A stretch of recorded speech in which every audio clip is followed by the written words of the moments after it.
சகோதரி சோபிதா அவர்களுக்காய் நான் கர்த்தரை ஸ்தோத்திரிக்கிறேன். ஆண்டவர் அவர்களை கொண்டு செய்கிற எல்லா ஆசீர்வாதமான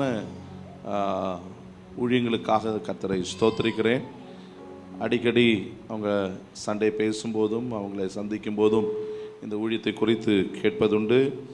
இதனுடைய சந்தோஷமான நல்ல வளர்ச்சியை காண கர்த்தர் கிருபை செய்கிறதற்காய் கர்த்தரை ஸ்தோத்திரிக்கிறேன். அற்பமான ஆரம்பத்தை யாரால் அசட்டை பண்ணக்கூடும்? ஆண்டவர் துவங்குகிறவர், துவங்கினவர் உண்மை உள்ளவர், அவர் நடத்துவார். ஆமென். அவர் நடத்தி கொண்டே இருக்கிறார். ஹல்லேலூயா. விசுவாசித்து தெய்வ சமூகத்தில் அவரை மட்டும் எதிர்பார்த்து நம்பி வருகிற யாவருக்காகவும் தேவன் அற்புதம் செய்ய போதுமானவராக இருக்கிறார். இந்த இடத்துல ஒரு மனுஷனை நீங்கள் நம்பி வந்தால் தோற்று போவீர்கள். இயேசுவை நம்பி வந்திருப்பீங்கன்னா நீங்கள் அற்புதத்தை பார்ப்பீர்கள். மனிதனை நம்பி போனால் நமக்கு ஏமாற்றம் மட்டும்தான். ஏசப்பாவை நம்பி வந்துட்டீங்கன்னா உங்களுக்கு அற்புதம் என்கிறதுல சந்தேகமே இல்லை. அல்லேலூயா. ஆகையினாலே தெய்வ சமூகத்தில் நாம் மிகுந்த ஜெபத்தோடு காணப்படுவோம். கர்த்தர் பெரிய காரியங்களை செய்வாராக. இந்த பகல் வேளையில் நமக்கு ஒரு பிரத்யேக காரியத்தோடு எதிர்பார்ப்போடு நீங்கள் தெய்வ சமூகத்தில் அமர்ந்திருக்கிறீங்க. கொஞ்சம் பிள்ளைகள் எல்லாம் அமைதியாக ஒன்று சைலண்ட் பண்ணுன்னா நல்லா இருக்கும். சரி, நீங்கள் எல்லாரும் ஒரு எதிர்பார்ப்போடு உட்கார்ந்துருக்கிறீங்க. என்ன எதிர்பார்ப்பு? அபிஷேகம். அல்லேலூயா.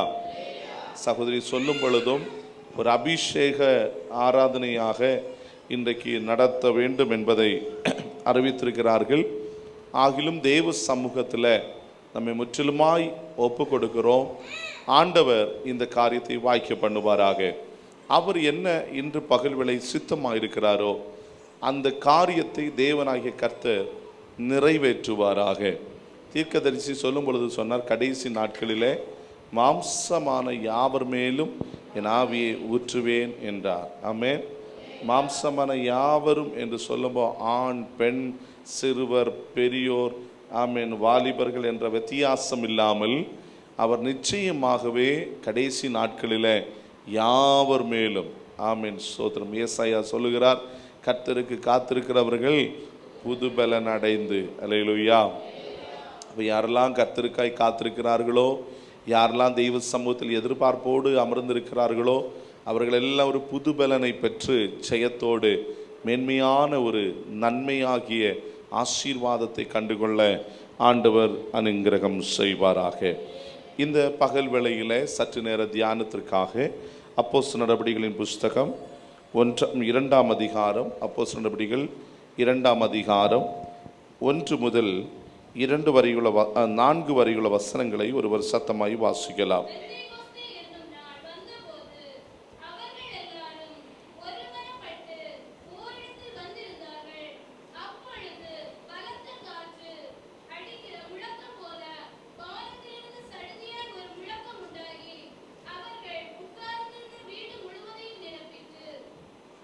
கர்த்தருடைய நாமம் மகிமைப்படுவதாக. 4ஆம் வசனம் கூட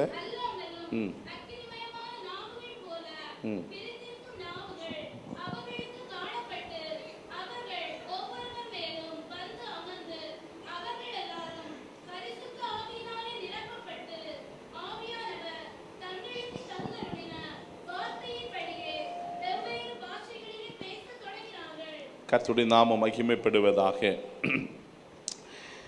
நம்முடைய கண்களை மூடி ஆண்டவர் என்னோடு பேச வேண்டும். கர்த்தருடைய கிரியை இந்த பகல் வேளையில் நடைபெறணும். என்ன நோக்கத்தோடு ஆண்டவர் நம்மை கொண்டு வந்தாரோ அந்த நோக்கம் பூரணமாக்கப்படும்படியா, தேவ சித்தம் இந்த பகல் வேளை நமக்குள்ளே வெளிப்படும்படியா, எல்லா தடைகளை கர்த்தர் மாற்றும்படியா. ஸ்தோத்திரம். ஒரு பாத்திரம் இருக்கிறது. அந்த பாத்திரம் அதற்குள்ள நல்ல தண்ணீர் விட வேண்டுமே ஆனால் முதல்ல அதை சுத்திகரிக்கணும். அந்த பாத்திரம் உள்ளேயும் வெளியையும் முழுமையாய் ஒரு சுத்திகரிப்பு. கொஞ்சம் மண் இருக்கும், கொஞ்சம் தூசி இருக்கும், சில நேரத்தில் சில பூச்சிகள் கூட அதுக்குள்ளே கிடக்கலாம். அதை ஒன்று நல்லா சுத்திகரிப்பாங்க, நல்ல சோப்பை போட்டு கழுவி சுத்திகரிப்பாங்க. நல்ல கிளீனாக மறுபடியும் சுத்திகரித்த பிறகு நல்ல தண்ணீரை அந்த பாத்திரத்தில் எடுப்போம் அல்லது குடத்தில் எடுப்போம். அந்த தண்ணீரை தான் நம்ம குடிப்பதற்கு, நம்முடைய பயன்பாட்டுக்காக நம்ம பயன்படுத்துவோம். இதை விட மேலான ஒரு காரியம் அபிஷேகம் என்பது, பரிசுத்தாவின் நிறைவு என்பது அசுசி நிறைந்த இடத்துல அவர் செயல்பட மாட்டார். அசுத்தமான இடத்தில் அவருக்கு கிரியை செய்ய முடியாது. ஆகவே சுத்திகரிப்பு மிக பிரதானம். ஆண்டவர் சொன்னார், உன் பாளையத்தை இன்னைக்கு சுத்தம் பண்ணு, நாளைக்கே நான் உனக்கு அற்புதம் செய்வேன் என்றார்.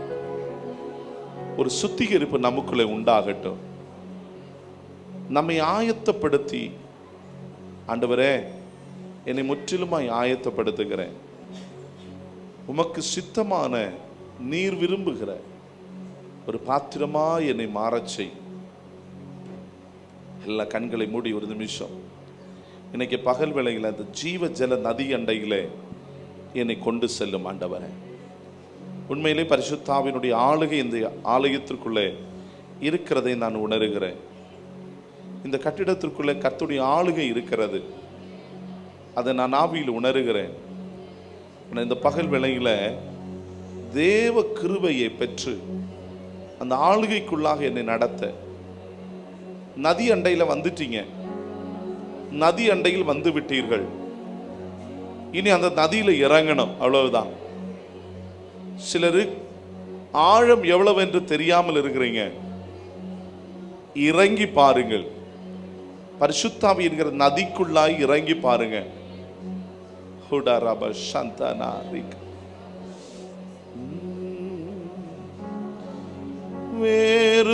வேறுமையான பாத்திரம் நான் வேறுத்து தள்ளாமலே, நீரம்பி வாழி பாத்திரமா விளங்க செய்யுமே. வேறுமையான பாத்திரம் நான் வேறுத்து தள்ளாமலே, நீரம்பி வாழி பாத்திரமா விளங்க செய்யுமே. வேதத்தில் காணும் பாத்திரம் எல்லாம் இயேசுவை போற்றிடுதே. என்னையும் அவ்வித பாத்திரமா வானைந்து கொள்ளுமே. வேதத்தில் காணும் பாத்திரம் எல்லாம் இயேசுவை போற்றிடுதே. என்னையும் அவ்வித பாத்திரமா வானைந்து கொள்ளுமே. குயவனே குயவனே படைப்பின் காரணரே, களிமண்ணான என்னையுமே கண்ணோக்கி பார்த்திடுமே. களிமண்ணான மே கண்ணோக்கி பார்த்திடுமே.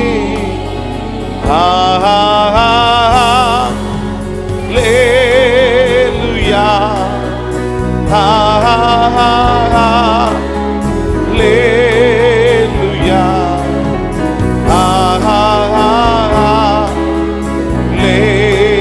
ஹல்லேலூயா,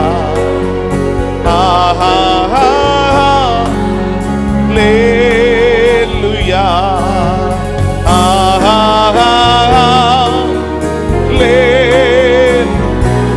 பரிசுத்த ஆவியானவரே எங்கள் மத்தியில் இறங்கி வருவீராக. அதிசயத்தை காணும்படியாய், அதிசயத்தை காணும்படியாய் இந்த பகல் வேளை ஊற்றும் ஆவியானவரே. ஹல்லேலூயா.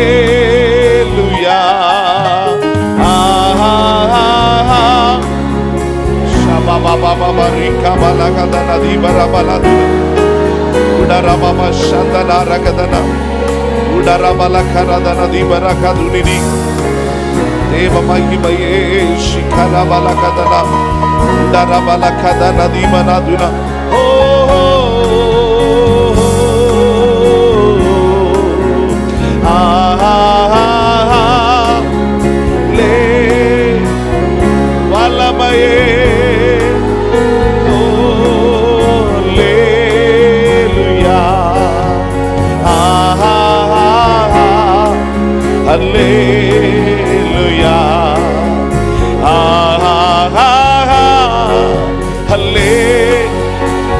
ஒவ்வொரு பேரும் ஆவியின் வல்லமையோட அபிஷேகத்தின் மகிமை நம்மை ஆளுகை செய்யட்டுமே. ஆவியின் அபிஷேகத்தின் வல்லமையாய் மாம்சமான யாவர் மேலே என் ஆவி ஊற்றுவேன் என்றாரே.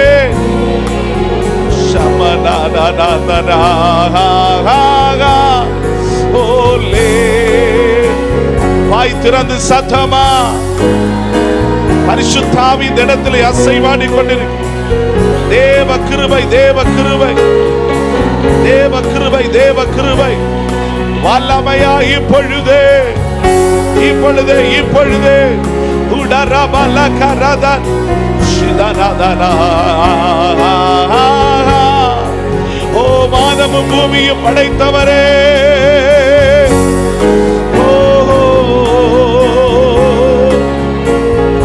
பரிசுத்தாவின் அபிஷேகம், பரிசுத்தாவின் அபிஷேகம், பரிசுத்தாவின் அபிஷேகம், பரிசுத்தாவின் அபிஷேகம் ஒருமித்து ஒருமித்து ஒவ்வொருவர் மேலையும், ஒவ்வொருவர் மேலையும் இப்பொழுதே, இப்பொழுதே, இப்பொழுதே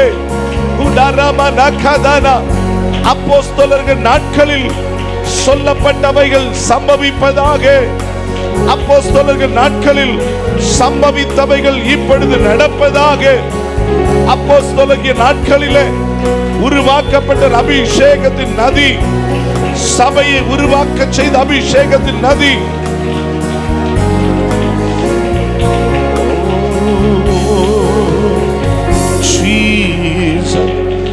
Jesus. Dirigini benagadu nigadagada. Haudamana dunidagadiba shamdana ragatuna. Udabal gatuna ragadagadiba shamdana ragadagane. Haudamana dana ragada ribana diba shamdana ragatana. Hatuna ragadagadiba rabatuna ragadagane.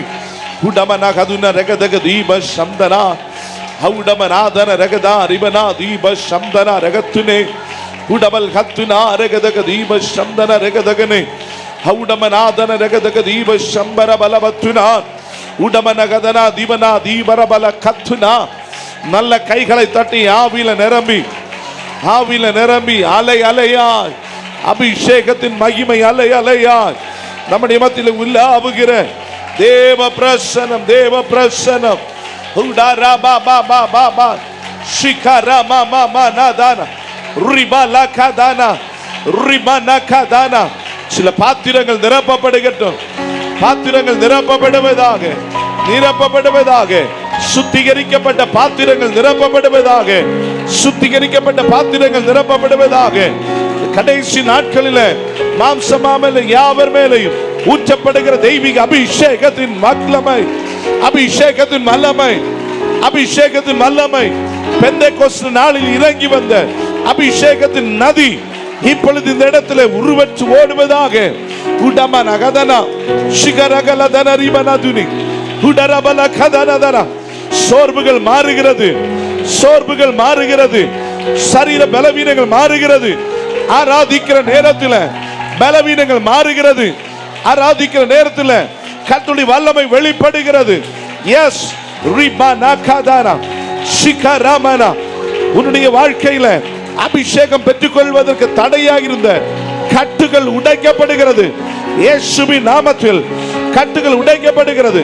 ஒரு மகிமை வெளிப்படுவதாக, மகிமை வெளிப்படுவதாக. ஓ Jesus, ஹவுடமனா கதனா சிபரா கலதனா ரிமனா கதனா திமனா. Thank you Jesus, thank you Jesus, thank you Jesus, thank you Jesus. Hooda மாமா மாமா ரக்கா. ஒரு மேகம் மூடுவதாக, மேகம் மூடுவதாக இயேசுவின் நாமத்தில், இயேசுவின் நாமத்தில். ஹalleluya. கலிலியா புருஷர்களே, வானத்தை ஏன் அண்ணாந்து பார்த்து கொண்டிருக்கிறீர்கள்? உங்களிடத்திலிருந்து எடுத்துக்கொள்ளப்பட்டவர் மறுபடியும் வரப்போகிறார். அதற்கு முன்னே சபையை சீர்படுத்த, சபையை நிலைநாட்ட, தேவ கிருபைக்குள் நிலைநாட்ட பரிசுத்த ஆவி என்கிற தேற்றரவாளனை உங்களுக்கு நடுவில் நான் அனுப்புவேன். அவர் வந்து உங்களை சகல சத்தியத்திற்குள்ளே வழி நடத்துவாராக. Thank you Jesus, thank you Lord. Shigara bala bala kadana dana ribana kadana dibana dana. Hallelujah, hallelujah. பிதாவே, உம்முடைய சமூகத்தில் இந்த காலை வேளையில் ஒரு அபிஷேகத்தின் நதி ஊற்றும் ஐயா, ஊற்ற வேண்டும் ஆண்டவரே. அக்கினியா இப்பொழுது இறங்கி வருவீராக, நதியா இப்பொழுது இறங்கி வருவீராக, காற்றா இறங்கி வருவீராக. ஹalleluya, ஹalleluya. இருளின் அதிகாரத்தை நிர்மூலமாக்கி வெளிச்சத்தை வீசச் செய்கிற கர்த்தருடைய மகிமை இப்பொழுதே. Thank you Jesus, thank you Jesus. Shiba baba rakadana ribana kadana dana haudamana thuni rigadagane udarabala khatana ribana haudamana dana regada shigaraga duni rigadana haudamana thuni rigadagadi barabattuna valamai valamai valamai. தேவ அபிஷேகத்தின் மகிமை, அபிஷேகத்தின் மகிமை, கிருபை கிருபை கிருபை. ஹalleluya, ஹalleluya, ஹalleluya.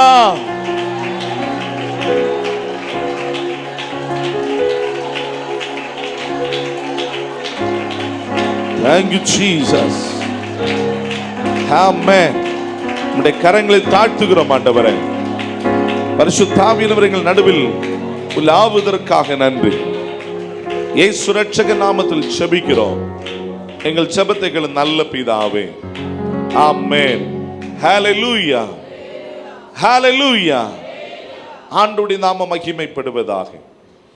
சுமார் 2025 ஆண்டுகளுக்கு முன்னமே ஆண்டவராகிய இயேசு கிறிஸ்துவானவர் மனித அவதாரமாக உலகத்தில் வந்து 33.5 ஆண்டுகள் உயிர் வாழ்ந்து அவர் ஏற்ற நாளில் வந்த பொழுது சிலுவையில் தன் ஜீவனை கொடுத்து சகல மனுஷனுடைய பாவத்தின் பரிகாரத்திற்காக தம்மையே அர்ப்பணித்து ஜீவனாய் தம்மை வெளிப்படுத்தி சகல ஜனத்தினுடைய சாபத்தையும் பாவத்தையும் நீங்க அவர் சிலுவையில் மரித்து அடக்கம் பண்ணப்பட்டு 3ஆம் நாளில் உயிரோடு எழுந்தார். 40 நாட்கள் சுமார் பூமியிலே தம்மை வெளிப்படுத்தின பிற்பாடு, திஷ்டாந்தப்படுத்தின பிற்பாடு அவர் பரமேறும் ஒரு சமயம் வந்தது. பரமேறும் நேரம் வந்த பொழுது தாம் நிமித்தமாக கடந்த 3.5 ஆண்டுகள் உருவாக்கப்பட்ட சீஷகணங்கள், ஜனங்கள், தம்மை பின்பற்றினவர்கள், நாங்கள் அனாதையாக மாறிட்டோமோ, எங்களை வழி நடத்துவார் யார் இனிமே என்கிறதான ஒரு தத்தளிப்பின் கேள்வியோடு நிற்கிற நேரத்தில் ஆண்டவராகிய இயேசு கிறிஸ்துவானவர் ஆதி முதற்கே சிருஷ்டிப்பின் காலத்தில் இருந்து வெளிப்பட்டதான திருத்துவத்தில் ஏகனாயிருக்கிற பரிசுத்த ஆவி என்கிற ஆவியானவர், திருத்துவம் என்கிற வேதத்தில் இல்லை, ஆனால் 3இல் ஆமென் ஸ்தோத்திரம், ஒருவராய் செயல்படுகிற சர்வ வல்லமையுள்ள தேவன் ஆவியாய் வெளிப்பட்டு சிருஷ்டிப்பின் காலத்திலிருந்து செயல்படுகிற பரிசுத்தாவி என்கிற தேற்றரவாளனை மறுபடியும் அவர் வருகிறது வரைக்கும் பூமியில் உலாவும்படி கண்ட்ரோல் பண்ணும்படி ஒரு அதிகாரப்படுத்தி அந்த ஆவியானவரை நான் பூமிக்கு அனுப்புவேன் என்று வாக்கு பண்ணி தான் அவர் பரமேறினார். அப்போஸ்தலர் நடபடிகள் 1ஆம் அதிகாரத்தில் நீங்கள் முழுமையாக வீட்டில் போய் இன்னும் நன்றாக வாசித்து பார்க்கணும். ஆமென், ஸ்தோத்திரம். 1ஆம் அதிகாரத்தில் ஆண்டவர் சொன்னார் 5ஆம் வசனத்தில், நீங்கள் எருசலேமை விட்டு போகக்கூடாது. எதுவரைக்கும் எருசலேமை விட்டு போகக்கூடாது? பரிசுத்தாவி என்கிற ஒரு அபிஷேகம் உங்களுக்கு பெற்றுக்கொள்கிறது வரைக்கும் எருசலேமை விட்டு போகக்கூடாது. எருசலேமில் காத்திருங்கள் என்று ஆண்டவர் வாக்கு பண்ணினார். 2வது 8ஆம் வசனத்தில் தம்முடைய ஜனத்தை பார்த்து ஆண்டவர் 2வது காரியத்தை சொன்னார். காத்திருக்கிறவர்களுக்குள்ளாய் பரிசுத்தாவி என்கிற ஒரு பலன் இறங்கி வரும். அந்த பரிசுத்தாவி இறங்கி வரும் முதல்ல சம்பவிக்கிறதே நீ பலனை பெற்றுக்கொள்வாய். எல்லாரும் ராமேன் சொல்லுங்களா? பலன் பெற்றுக்கொள்வாய். யாரிடத்தில் இதை கூறுகிறார்? காத்திருக்கிறவர்களுக்கு. யாரெல்லாம் எருசலேமில் காத்திருந்தார்களோ அவர்களுக்கென்று வாக்குத்தத்தமாய் கர்த்தர் கொடுத்த ஒரு வார்த்தை, நீங்க காத்திருக்குமோ ஒரு பரிசுத்தாவி என்கிற வரத்தை பெற்றுக்கொள்வீர்கள். அந்த வரம் இறங்கி வரும்போது நீங்கள் முற்றிலும் பலன் உள்ளவர்களாய் மாறுவீர்கள். அல்லேலூயா. பலன் பெற்ற பிறகு சாட்சியாக மாறுவீர்கள் என்று கர்த்தர் சொன்னார். Price the Lord. முதல்ல பரிசுத்தாவியினர் வரதே பலத்தை தருவதற்காக தான். அல்லேலூயா. நமக்கு பலன் இல்லாததுனாலயா? கிடையாது. பரிசுத்தாவி நமக்கு கொடுக்கிற பலன் சற்று வித்தியாசமானது. பரிசுத்தாவி நமக்கு கொடுக்கிற பலன் எப்படிப்பட்டதுன்னு சொன்னால், பாடுகளின் மத்தியில நடந்து செல்வதற்குரிய பலன் பரிசுத்தாவி நமக்கு கொடுக்கிறது.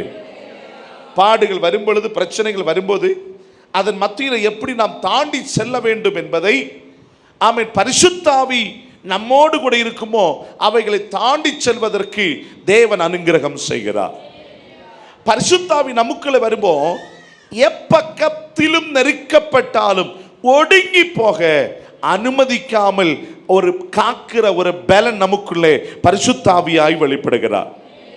ஏசாயா 10:27 வாசிக்கிறோம், அந்நாளில் உன் தோளில் நின்று அவனுடைய சுமையும் நுகமும் முறிக்கப்படும். அபிஷேகத்தின் நிமித்தமாக, by the anointing of spirit, பரிசுத்தாவின் அபிஷேகத்தின் நிமித்தமாய் நுகங்கள் முறிக்கப்படும். ஆக பரிசுத்தாவி உனக்குள்ளே வரும் பொழுது அது பலனை கொண்டு வருகிறது. அது எப்பக்கத்தில் நெருக்கப்படுகிற சமயத்தில் ஜெயம் பெறுவதற்கு உதவி செய்கிறது. பரிசுத்தாவி நமக்குள்ளே வரும் பொழுது நம்மேல் இருக்கிற தேவையற்ற நுகங்களை உடைக்க நொறுக்க உதவி செய்கிறது. ஆக பரிசுத்தாவி பலனாய் நமக்குள்ளே இறங்கி வருகிறார். ஆமென். பரிசுத்தாவி என்கிறது நதியாக, தண்ணீராக, காற்றாக, பல ஒரு சப்ஸ்டன்ஸோட ஒப்பிட்டு ஆமென் பரிசுத்தாவியை காண்பித்திருந்தாலும் பரிசுத்தாவி என்கிறதற்கு ஒரு ஆளுமை உண்டு. பரிசுத்தாவி என்கிறது ஆங்கிலத்தில் ஹி என்கிற வார்த்தையாக பரிசுத்தாவிக்கு உபயோகிக்கப்பட்டிருக்கிறது. அப்படின்னா ஒரு நபராக இருக்கிறார் பரிசுத்தாவியானவர். அல்லேலூயா. ஒரு நபர் என்னோடு வருவதை போல என்னோடு பரிசுத்தாவியானவர் எப்போதும் இருக்க வேண்டும். ஒரு நண்பன் என்னோடு பேசுவதை போல பரிசுத்தாவியானவரோடு நான் பேசணும், பரிசுத்தாவி என்னோடு பேசணும். பரிசுத்தாவி எனக்குள்ள ஒரு நபராய் வெளிப்படும் பொழுது நான் நடக்க வேண்டிய பாதைகளை காண்பித்து தருகிறார். போகிற வழிகளை அவர் காண்பித்து தருகிறார். அடைக்கப்பட்ட வாசல்களை நமக்காக திறக்கப்படுகிறது. அற்புதங்கள், அடையாளங்கள் நடக்கிறது. இது பரிசுத்தாவியினுடைய கிரியைகளில் ஆமென் சிலவற்றைகள். ஆனால் எதற்காக பரிசுத்தாவி பெற வேண்டும்? பொதுவா பரிசுத்தாவியை பெறுகிறது எதற்கென்ற கேள்விக்கு நம்ம சர்ச்சில் கொஞ்ச நேரம் அந்நிய பாஷையில் துதிக்கிறது தான் பரிசுத்தாவியின் அபிஷேகம் என்று நான் சிந்திப்போம். கிடையாது. பரிசுத்தாவியின் அபிஷேகம் நிறைவாய் எனக்குள் இருக்கிறது என்கிற காரியத்தினுடைய ஒரு சிறிய அடையாளம் தான் அந்நிய பாஷை பேசுறது. ஆமென். அந்நிய பாஷை பேசுறது மட்டும் வைத்துக்கொண்டு எனக்குள்ள பரிசுத்தாவின் கிரியை உண்டு என்பதை நாம் நிர்ணயிக்க முடியாது. ஏன்னா பரிசுத்தாவி எனக்குள்ள இருக்கிறார் என்பதற்கு ஒரு சிறிய அடையாளம் தான் இந்த அந்நிய பாஷை என்பது. அப்ப பரிசுத்தாவி எனக்குள்ள உண்டு என்பதனுடைய பிரதான அடையாளம் என்ன? எவனிடத்தில் என்னுடைய ஆவி இருக்கிறதோ அவன் என்னுடைய புத்திரராயிருப்பார். அல்லேலூயா. தேவ ஆவியானவரை நாம் எதற்காக பெற்றுக்கொள்கிறோம் என்றால், அந்நிய பாஷையில் பேசி நாம் ஒரு பரிசுத்தாவின் அபிஷேகத்தின் நிறைவுக்குள்ளாக இருக்கிறேன் என்று காண்பிக்கும்படியாக அல்ல. நான் பரிசுத்தாவியால் நிரப்பப்படும் பொழுது நான் உலகத்துக்குரியவன் அல்ல, பிசாசுக்குரியவன் அல்ல, இப்பிரபஞ்சத்துக்கு அதிகாரத்துக்கு உட்பட்டவன் அல்ல. நான் கிறிஸ்துவினுடையவன், தேவனுடைய பிள்ளை, ஏசப்பாவுக்கு மகனாக இருக்கிறேன், ஏசப்பாவுக்கு மகளாக இருக்கிறேன். காரணம் என்ன? என்மேல் பரிசுத்தாவி என்கிற முத்திரை அவர் போட்டிருக்கிறார். ஹல்லேலூயா, ஹல்லேலூயா. பரிசுத்தாவி என்கிற முத்திரை எவன் மேல் போடப்பட்டிருக்கிறதோ அவர்கள் மட்டும்தான் கர்த்தருடைய புத்திரர் என்று அழைக்கப்படுவார்கள். அல்லேலூயா. அப்படின்னா மற்றவங்க யாரு? ஆமென். நீங்கள் எப்போது பரிசுத்தாவிக்குள்ளாய் ஆளுமைக்குள்ளாய் மாற்றப்படுகிறீர்களோ அப்பொழுது மட்டும்தான் தேவனுடைய பிள்ளை என்கிற அந்தஸ்திற்கு நாம் உயர்த்தப்படுகிறோம். வேதம் சொல்லுகிறது, ஆமென், தம்முடைய ஒரே பேரான குமாரனை விசுவாசிக்கிறவன் எவனோ அவன் கெட்டு போகாமல் நித்திய ஜீவன் அடையும்படிக்கு இயேசுநாதரை தந்தருளினார். இயேசுவை எதற்கு தந்தார்? நாம் நித்திய ஜீவன் பெறும்படியாய். பரிசுத்தாவியானவர் எதற்காக வந்திருக்கிறார்? நித்திய ஜீவன் அடைவது வரைக்கும் நம்மை காத்துக்கொள்ளும்படியாய். அல்லேலூயா. ரெண்டு காரியம் பரலோகத்தில் நின்று தம்முடைய பிள்ளைகளுக்காய் கர்த்தர் செய்கிறார். ஒன்று, உங்களை அவர் நித்திய ராஜ்யத்திற்கென்று ஆயத்தப்படுத்துகிறார். ஆமென்.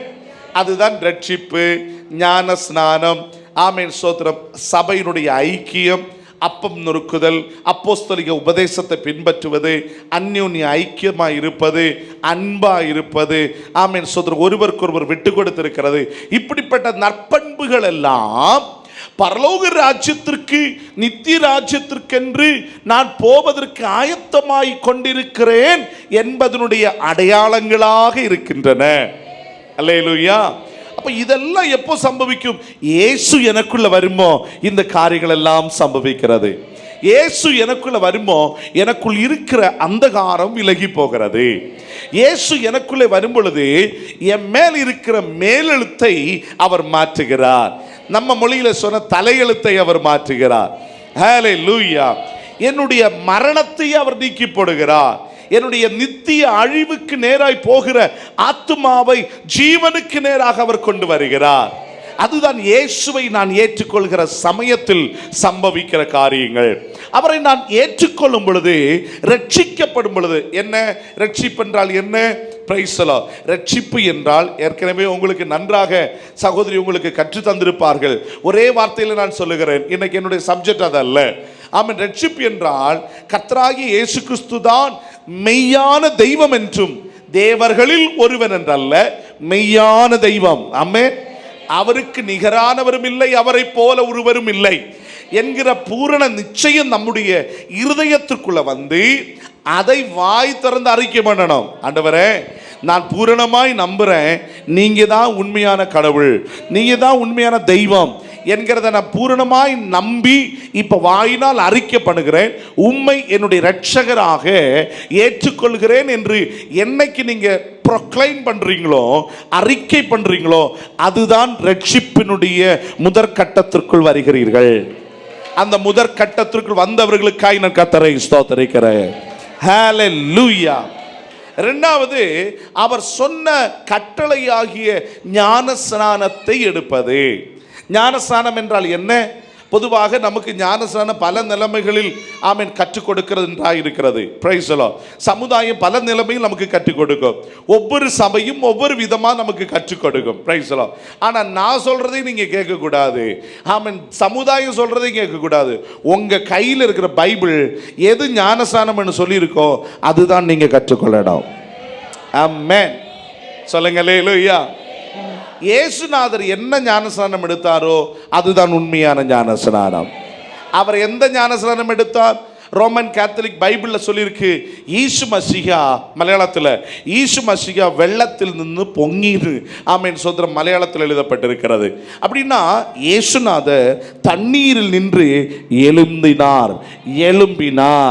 எழும்பணும்னு சொன்னால் தண்ணீரில் முங்கினாதான் எழும்ப முடியும். பிரைஸ் எல்லாம். அப்போ வேதம் கற்பிக்கிற சரியான ஞானஸ்நானத்தை பெற்றுக்கொண்டு, ஆமென் சோதரா, அதுதான் அவருடைய கட்டளையை கீழ்ப்படிவது. இந்த கட்டளை கீழ்ப்படிவதனுடைய நோக்கம் என்ன? It is a public confirmation that you are being a Christ son. இயேசு கிறிஸ்துவின் பிள்ளையாக நான் மாறுகிறேன் என்பதற்கு வெளியரங்கமாய் நீங்கள் அறிவிக்கிற, அறிக்கை பண்ணுகிற ஒன்றுதான் ஞானஸ்நானம். அல்லேலூயா. இது இரண்டாவது காரியம். மூணாவது காரியம் என்ன? ஆமென். ஒன்றில் என்னுடைய மரணம் அல்லது கிறிஸ்துவின் வருகை, இதில் ஏதாகிலும் ஒன்று சம்பவிக்கிறது வரைக்கும் என்னை கிறிஸ்துவுக்குள் பாதுகாத்து கொள்ள என்னை பத்திரப்படுத்துகிற ஆவியானவருக்காய் நான் காத்திருக்க வேண்டும். ஒரு அல்லேலூயா சொல்லுங்களா. இந்த அடிப்படை தான் அபிஷேகத்தினுடைய பிரதான அடிப்படையான வசம். எத்தனை பேருக்கு புரிஞ்சது நான் சொன்னதை? விளங்குச்சா? ஆமென், ஆமென் சோதரர். இந்த அடிப்படையான நிலைமையில் போனால்தான் உங்களுக்கு பெற்றுக்கொள்கிற அபிஷேகம் நிலையானதாக இருக்கும், அதனால் பிரயோஜனம் உள்ளதாக இருக்கும். அல்லேலூயா. ஆக ஆமென் ஸ்தோத்திரம். இது பெந்தேகோஸ்துக்கு என்று நியமிக்கப்பட்டதல்ல. பெந்தேகோஸ்து என்பது ஒரு மார்க்கத்தினுடைய பெயரும் அல்ல. பெந்தேகோஸ்து என்றால் 2ஆம் அதிகாரத்தில் வாசிக்கிறோம் 1ஆம் வசனத்தில், பெந்தேகோஸ்து என்னும் நாள் வந்த பொழுது அவர்கள் ஒருமித்து கூடியிருந்த ஒரு இடத்தில் பரிசுத்த ஆவியானவர் இறங்கி வந்தார். இப்ப பாருங்க, அதுக்கு அர்த்தம் சிம்பிள், இவ்வளவுதான். ஜனவரி மாதத்தில் நீங்கள் ஜாமனை உட்காருறீங்க, பொங்கல் ஹாலிடேஸ் வருது, பொங்கல் ஹாலிடேஸில் நீங்கள் உட்கார்ந்துருக்கோம் பரிசுத்த ஆவியை நீங்கள் பெற்றுக்கொள்கிறீங்கன்னா, ஆமாம் என்னைக்கு நீங்கள் பரிசுத்த ஆவியை வாங்குனீங்க அப்படின்னு உங்கள்கிட்ட கேட்டால் நீங்கள் என்ன சொல்லுவீங்க? பாஸ்டர், அது ஒரு பொங்கல் டைமில் நினைக்கிறேன், ஒரு லீவு நாள் 2 நாள் நான் ஜாமனதுக்கு உட்கார்ந்தேன், அந்த பொங்கல் டைமில் ஆண்டவர் என்ன பரிசுத்த ஆவியா, அது ஒரு அடையாளம் தானே. பிரைஸ்ல ஒரு நாளை குறிக்கிறது, அல்லது ஒரு தீபாவளி டைம், அல்லது ஒரு கிறிஸ்மஸ் டைம், இப்படி பண்டிகை நாட்களில் ஆமீன் சோதரம் உட்கார்ந்துருக்க சில ஒரு ஆவியின் ஆமீன் அசைவாடுதல் எனக்குள்ளே உண்டாகுமோ. இனி பண்டிகை நாள் இல்லாத ஒரு காலம்னா டேட்டை நம்ம சொல்கிறோம், இதுதானுமே தவிர. இதே போல இஸ்ரவேலர்கள் காலத்தில் கொண்டாடப்பட்ட பண்டிகைகளில் ஒரு பிரதான பண்டிகை தான் பெந்தேகோஸ்து பண்டிகை. ஆமென். பெந்தேகோஸ்துன்னு சொன்னால் வேற ஒன்றும் இல்லை, 50வது நாள் என்று மட்டும்தான் அர்த்தம். என்னது சத்தமாக சொல்லுங்க. பெந்தேகோஸ்துன்னு சொல்லி யாரும் பயப்படப்படாது. அல்லேலூயா. நிறைய பேருக்கு பெந்தேகோஸ்துனாலே பயம். பெந்தேகோஸ்துன்னா ஒரு மார்க்கமோ ஒரு சபையோ கிடையாது. பெந்தேகோஸ்துன்னா 50வது 15th டே, அவ்வளவுதான். பைபிள் சொல்லுது பெந்தேகோஸ்து என்றால் 50வது நாள். அல்லேலூயா. ஃபார்ச்சுனேட்லி ஆர் அன்ஃபார்ச்சுனேட்லி அந்த 50வது நாளில் பரிசுத்த ஆவியானவர் வல்லமையாக இறங்கினார். பிரைஸ் எல்லாம். 120 பேர் கூடியிருந்தாங்க. கூடியிருந்தவர்கள் மத்தியில் 50வது நாளில் பரிசுத்த ஆவியானவர் இறங்கினார். அதை அடையாளமித்து அவர்கள் சொல்லுகிறார்கள், பெந்தேகோஸ்து நாளில் அவர்கள் கூடியிருந்த பொழுது பரிசுத்த ஆவியானவர் வல்லமையாக இறங்கினார். இப்போ பாருங்க, 1ஆம் அதிகாரம் 5ஆம் வசனத்தில் வாசித்தோம், 8ஆம் வசனத்தில் வாசித்தோம், இன்னும் கீழே எல்லாம் நீங்கள் வாசித்து பார்க்கும் பொழுது ஆமென் ஸ்தோத்திரம், இவர்கள் கூடியிருக்கிறதுடைய நோக்கம் என்ன, தேவை என்ன, தகுதி என்ன, இப்படிப்பட்ட காரியங்கள் எல்லாவற்றையும் நாம் அங்கே காண்கிறோம். இவர்கள் என்ன செய்தார்கள்? கூடியிருந்தார்கள். 14ஆம் வசனத்தில் வாசிக்கும் பொழுது அங்கே இவர்கள் எல்லாவரும் அப்படின்னா சீஷர்கள், அவர்களோடு சில ஆமென் எல்லாவரும் ஸ்திரீகளோடும் ஸ்பெஷலி இயேசுவின் தாயாகிய மரியாளோடும் அவருடைய சகோதரனோடும் கூட ஒரு மனப்பட்டு. ஆமென். சபையில் எப்படி கூடி வந்திருந்தாங்க? எல்லாரும் சத்தமா சொல்லுங்க. கன்னியாகுமரி மாவட்டத்தில் சபைகளில் இன்னைக்கு இல்லாமல் போயிட்டு இருக்கிற காரியம் அதுதான், ஒரு மனம் இல்லை. ஆமென்.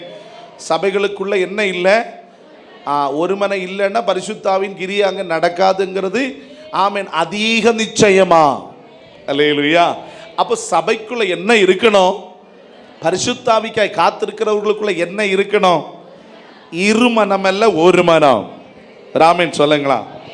இன்னைக்கு எத்தனை பேர் சொல்றீங்க ஆண்டவர் என்ன நிரப்பணும்னு? எத்தனை பேர் சொல்றீங்க? கை தூக்குங்க பார்ப்போம். இன்னைக்கு என்ன ஆண்டவர் நிரப்பணும். ஆமே. அப்போ உங்களுக்கு தான் சொல்றேன், உங்களுக்கு என்ன வேணும்? ஒரு சத்தமா சொல்லுங்க, ஒரு மனம் வேணும். ஆமே. இரு மனம் உள்ளவன் தன் வழிகளில் எப்போதும் நிலையற்றவனாக இருக்கிறான். ஆமே. இரண்டு போட்ல கால் வச்சாச்சுன்னா எவ்வளவு தூரம் போக முடியும்? அலை அடிக்க அடிக்க கீழே விழுந்து விடுவான். சோதரம். அப்போ ஒரு மனப்பட்டார்கள். இயேசுவின் தாயாகிய மரியாள், சீஷர்கள்.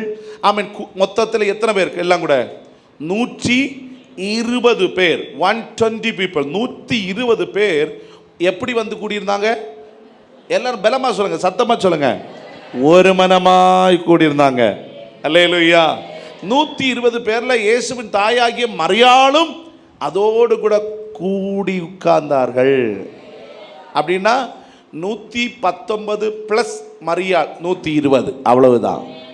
மரியாளுக்கு ஸ்பெஷல் சேர் ஒன்றும் கிடையாது. ஒரு ஆமென் சொல்லுங்களா. அல்லேலூயா. அப்படின்னா ஆமென். இயேசுவின் தாயாகிய மரியாள் ஆனாலும் நீ பரிசுத்தாவியின் வருகைக்காக காத்திருந்தே ஆகணும். அப்பதான் தேவராஜ்யத்திற்குள்ள பிரவேசிக்க முடியும். அல்லேலூயா. ஆக ஒருமனப்பட்டு. நம்பர் 2, ஜெபத்திலும் வேண்டுதலிலும் தரித்திருந்தார்கள். சபையில நம்ம எதுக்கு போறோம்? சத்தமா சொல்லுங்க. பாஸ்டர் ஜெபம் பண்ணிட்டு மட்டும் போயிருங்க பாஸ்டர், இதெல்லாம் சொல்லாதீங்கன்னு என்கிட்ட சொல்லப்படாது. அல்லேலூயா. சிலரை பார்த்தால் அப்படி யோசிக்கிறது போல இருக்குது. ஆனாலும் நீங்கள் உற்சாகமாக இருக்கிறீங்க. உங்களை நினச்சி நான் ரொம்ப சந்தோஷப்படுறேன். உண்மையிலே இவ்வளவு அழகாக ஒரு திருச்சபை என்கிற நிலைமையில் சகோதரி நடத்துவீங்க நான் எதிர்பார்க்கல. ஆமீன். சோத்திரம். நல்லா பண்ணுறாங்க. ரொம்ப நல்ல அடிப்படையாக கொண்டு போகிறதுக்காக நான் கர்த்தரை சோத்திரம் பண்ணுறேன். ஆமே. நல்ல அடிப்படையாக கொண்டு போகிறாங்க. உங்களுக்கெல்லாம் நல்ல அடிப்படையாக, சும்மா ஏனோ தானோன்னு விடாமல், மேற்பன் இல்லாத ஆடுகளை போல விடாமல் உங்களை அடிப்படையாக கொண்டு போகிறது உங்களுடைய ரிஃப்ளெக்ஷன், உங்களுடைய ரியாக்ஷன், உங்களுடைய பதில் சொல்லுகிறத வச்சு நான் புரிஞ்சுக்கிறேன். அவங்க உங்களை அடிப்படையாக உபதேசத்தின் படி கொண்டு போகிறாங்க. அல்லேலூயா. இதுதாங்க நிலன்னு இருக்கும். ஆமே. அற்புதங்கள் மாறி போகும். ஆமேன். சோதனம். வானமும் மாறும், பூமியும் மாறி போகும். அற்புதங்கள் அடையாளங்கள் எல்லாம் நாமத்தில் நாங்கள் செஞ்சோம்பாங்க. ஆண்டவர் சொல்ல நான் உன்னை அறியேன் என்பார். அப்போ யாரே ஆண்டவருக்கு தெரியும்? வசனத்தின்படி கடைசி மட்டும் நிலை நின்றவன் எவனோ அவனே கர்த்தர் அறிவார். அல்லேலூயா. அப்போ வசனம் சொல்லுகிறது முக்கியத்துவம் எதற்காக? 120 பேர் வந்தாங்க. 120 பேரும் கூடியிருந்தார்கள். கூடியிருந்தவர்கள் ஒருமனப்பட்டார்கள், ஜெபம் பண்ண உட்கார்ந்தாங்க, வேண்டுதல் செய்தார்கள். எல்லாம் சொல்லுங்க. ஒரு மனம், ஜெபம், வேண்டுதல். மறுபடியும் சொல்லுங்க. ஆமே. நம்ம சர்ச்சுக்கு எதுக்கு போறோம்? சபைக்கு போறவங்க சத்தமா சொல்லுங்க. எதுக்கு சர்ச்சுக்கு போறோம்? இது 3 உங்க சபையில இருக்குதா இல்லையா? அது ஏன் சவுண்டு குறையுது? ஆமே. இருக்குதா? இருக்கு, ஆனா இல்லை பாஸ்டர் அப்படிங்கிறீங்களா? இருக்கணும். ஆமே. இல்லைன்னு சொன்னா இது இருக்கக்கூடிய அளவிற்கு நீ தெய்வ சமூகத்தில் காத்திருக்கணும். அல்லேலூயா. அப்போ ஒரு மனம். சபையில் போகிறது வேற எந்த ஃபங்க்ஷனுக்கும் கிடையாது. கல்யாணத்துக்கு போகலாம். ஆமாம். மரணம் வரும்போது போகலாம். உபாச கூட்டத்துக்கு என்னன்னாலும் போகலாம். சபைங்கிறது என்ன காரியத்திற்கு போனாலும் அங்கே போன ஒரு மனம் இருக்கணும். ஆமே. பல அபிப்பிராயங்கள் இருக்கக்கூடாது. ஏக அபிப்பிராயமாக இருக்கணும். சிறியவன் பெரியவன் என்கிற வித்தியாசம் இருக்கக்கூடாது. ஜாதியில் வித்தியாசம் இருக்கக்கூடாது. இனவரி இருக்கக்கூடாது. மொழிவரி இருக்கக்கூடாது. ஆமீன். ஐஸ்வர்யவான் பாவப்பட்டவன் என்கிற வித்தியாசம் இருக்கக்கூடாது. சபை என்ன உள்ள வந்துட்டீங்கன்னா எல்லாரும் ஒரு மனம், ஏக மனமா இருக்கணும். ஹல்லேலூயா. அதுதான் பரிசுத்தாவியினால் ஆளுகை செய்யப்படுகிற இடம். பரிசுத்தாவியானவர் எந்த திருச்சபையில் ஆளுகை செய்கிறாரோ அந்த திருச்சபைக்குள்ள ஒரு மனம் இருக்கும். அபிப்பிராயங்கள் வித்தியாசமா இருக்கும், ஆனா ஒரு மனம் இருக்கும். அல்லேலூயா. அப்போ ஆண்டவருடைய ஆவியானவரால் நடத்தப்படுகிற சமயத்துல நாம் எதற்காக அபிஷேகத்தை பெறுகிறோம், எதற்காக தெய்வ சமூகத்தில் காத்திருக்கணும்? எனக்குள்ள ஒரு மனம் உண்டாக வேண்டும். நான் ஜெபத்திலே வளர வேண்டும். வேண்டுதல் செய்கிறது கர்த்தரிடத்தில் எட்டுகிறதா இருக்கணும். நம்முடைய ஜெபங்கள் வேண்டுதல்கள் வீணாய் போகக்கூடாது. அப்போ ஜெபமும் வேண்டுதலும் வீணாய் போகக்கூடாதுன்னா நம்ம என்ன ஜெபம் பண்ணினா அவருக்கு பிடிக்குமோ அதை அறிந்து நம்ம ஜெபம் பண்ணணும். எத்தனை பேர் புரியுது நான் சொல்றத? சின்ன பிள்ளைகளை பாருங்க, இப்போ அப்பாட்ட போய் என்ன கேட்டால் கிடைக்குங்கிறத தெரிஞ்சு கிளவரான பிள்ளைங்க அதை மட்டும் போய் கேட்பாங்க. பிரைஸ் எல்லாம் நாளைக்கு கேட்க வேண்டியது இன்னைக்கு கேட்டாச்சுன்னா அதுவும் கிடைக்காம போயிடும், இதுவும் கிடைக்காம போயிடும். ஆனால் கிளவரான பிள்ளைங்க என்ன செய்வாங்க, இப்போ அப்பாக்க பாக்கெட்டில் எவ்வளோ இருக்குன்னு கரெக்டாக மனசிலாக்கி இப்போ இதை கேட்டால் தான் கிடைக்கும் அப்படின்னு நைஸாக கேட்பாங்க, கரெக்டாக கிடைக்கும். பிரைஸ் எல்லாம் அல்லேலூயா. அப்போ நம்ம எது நடக்கும் என்கிறத அறிந்து ஜெபம் பண்ணணும். நம்முடைய ஜெபங்கள் சும்மா அலட்டுகிறதா இருக்கக்கூடாது, ஆமே புலம்புகிறதா இருக்கக்கூடாது. அல்லேலூயா. ஜெபம்னா என்ன தெரியுமா? நான் பேசுறது அவருக்கு பிடிக்கணும், அவர் சொல்றது நான் கேட்கணும். எத்தனை பேர் புரியுது நான் சொல்றத? அப்ப நான் ஜெபம் பண்றது இயேசுவுக்கு பிடிச்ச காரியமா இருக்கணும். ஜெபம்னாலே நம்ம அவர்கிட்ட பேசுறது தானே. அப்ப நான் ஜெபம் பண்றது அவருக்கு பிடிச்சதா இருக்கணும். அவர் என்கிட்ட என்ன சொன்னாலும் நான் கேட்கறதுக்கு ஆயத்தமா இருக்கணும். நம்ம நிறைய பேர் ஜெபம் பண்ணுவோம், ஆனா அவர் சொல்றது கேட்கறதுக்கு இருக்க மாட்டோம், அதுக்குள்ளாடி கிளம்பிடுவோம். அல்லேலூயா. அப்ப ஜெபம் பண்றது எவ்வளவு முக்கியமோ நாம் அவரிடத்தில் பேசினது போல அவரும் நம்மிடத்தில் பேசணும். அல்லேலூயா. நீங்க போனை எடுத்து ஒரு ஆளுக்கு கால் பண்றீங்க, ஃபோன் எடுத்து பேசிக்கிட்டே இருப்பீங்க. ஒரு சில நபர் எனக்கு தெரியும், ஃபோன் எடுத்துச்சுனாலே ஹலோன்னு கூட கிடையாது, மேட்ரை சொல்லிக்கிட்டே இருப்பாங்க. சோத்திரம். எனக்கு ஒரு தடவை ஒரு ஃபோன் வந்துச்சு. ஆமேன் சோத்திரம். அந்த ஃபோனை எடுத்து வச்சுட்டு ஆமேன் எடுத்த உடனே சொன்ன காரியம், நாளைக்கு 30ஆம் தேதி நான் கரெக்டாக கடையில் வந்து நிற்பேன். ஆமேன் சோத்திரம். பிள்ளைக்கு கல்யாணம் வச்சுருக்கு, கரெக்டாக எனக்கு அந்த நகையை கொடுத்துருங்க, வேலை முடிஞ்சிட்டுல. அது ஏதோ ஒரு சேட்டுக்குன்னு சொல்லி ஃபோன் பண்ணினது.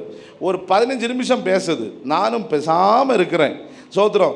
ஒரு வார்த்தை பேசலை. 15 நிமிஷம் கழிச்சுட்டு சொல்கிறேன், எம்மா நீங்கள் நினச்ச ஆளல்ல நான் இது. அல்லேலூயா. நீங்கள் நினச்ச ஆள் நான் அல்ல. ஆமேன் சோத்திரம். அதனால நீங்கள் என்ன சொன்னாலும் என்கிட்ட செல்லுபடி ஆகாது. ஏன்? எனக்கும் உங்கள் காரியத்திற்கும் சம்பந்தமே கிடையாது. 15 நிமிஷம் வேஸ்ட் ஆயிடுச்சா? 15 நிமிஷம் போச்சா? ஆமாம் சோத்திரம். அப்போ சில நேரத்தில் எல்லாம் இங்கிருந்து அங்கே கனெக்ட் ஆச்சா இல்லையான்னு கூட தெரியாமல் சில ஜெபம் பண்ணுறாங்க. நம்ம நினைப்ப ஆண்டவர் கேட்டுக்கிட்டே இருந்து நோட் எடுத்துட்டு இருக்கிறாருனாக்க நம்ம நினைப்பு. அல்லேலூயா. அவர் கடந்து போவார். ஆமே. நம்முடைய ஜெபங்கள் பிறகு ஆண்டவர் போயிட்டார்னா பிறகு கேட்கறதுக்கு ஒரு ஆள் தான் உண்டு. யாரு? கொம்பு வச்சவன். அல்லேலூயா. அப்படி சொன்னதான் உங்களுக்கு புரியும். அல்லேலூயா. பிறகு நம்ம ஜெபத்தை கேட்கறது யாரு? பிசாசு தான் கேட்பான். பிசாசு கேட்டு கொஞ்சம் சில காரியங்கள் கொஞ்சம் பச்சை கொடியெல்லாம் காட்டி தருவான். அப்போ நினைப்போம், ஆஹா ஆண்டவர் என் ஜெபத்தை கேட்டார். அல்லேலூயா. அது பிசாசு கேட்ட ஜெபம். பிரைஸ் எல்லாம். நல்ல கவனிங்க. நான் ஜெபிக்கிற ஜெபங்கள் ஆண்டவர் கேட்கணும்னு சொன்னா சிம்பிள். நான் கேட்கறது அவருக்கு விருப்பமா இல்லையாங்கிறத அறிஞ்சு கேட்டாருனாலே போதும், அவர் நிச்சயமா கேட்பார். ஆமே.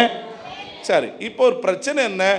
அவருக்கு பிடிச்சது எனக்கு எங்கேயா தெரியும்? நானே படிப்பறிவில்லை, நானே எலும்பு நிற்க ஜீவன் இல்லை. அப்போ அவருக்கு பிடிச்சது எனக்கு எப்படி தெரியும்? ஆமேன் சோத்ரா. அதுக்கு தான் பரிசுத்தாவின் அபிஷேகம். இந்த பரிசுத்தாவின் அபிஷேகம் நமக்குள்ள இருந்த என்ன செய்யும் தெரியுமா? நாம் எவைகளை வேண்டிக் கொள்ள வேண்டுமோ அவைகள் நமக்குள்ளே வாக்கு கடங்காத பெருமூச்சுகளோடு நமக்காக வேண்டுதல் செய்வார். அல்லேலூயா. அல்லேலூயா. நீங்க ஜெபம் பண்ணணும் இல்லை அப்படின்னா நான் ஜெபம் பண்ணக்கூடாது, பரிசுத்தாவி ஜெபம் பண்ணட்டும் அப்படி கிடையாது. நீங்க முழங்கால் போட்டாதான் உங்களுக்காக அவர் வாதாடுவார், உங்களுக்காக அவர் பேசுவார். ஆமே. அப்போ தெய்வ சமூகத்தில் நான் முழங்கால் போடுறேன், ஜெபம் பண்ணதுக்கு உட்கார்றேன். உட்காரும்போ எனக்குள் இருக்கிற அபிஷேகம், எனக்குள் இருக்கிற அனாயிண்டிங், எனக்குள்ள இருக்கிற பரிசுத்த ஆவியானவர் எனக்காக அவரிடத்தில் வேண்டுதல் செய்யும்போ அந்த காரியம் எளிதாய் நடக்கிறது. ஹல்லேலூயா. சொல்லுங்க ஹல்லேலூயா. அப்ப என்னுடைய வேலை என்ன? கர்த்தர் பார்த்து கொள்வார். யெகோவா ஈரே, யெகோவா ஷம்மா, யெகோவா ஷாலோம், யெகோவா நிசி, அது மட்டும்தான் என் வேலை.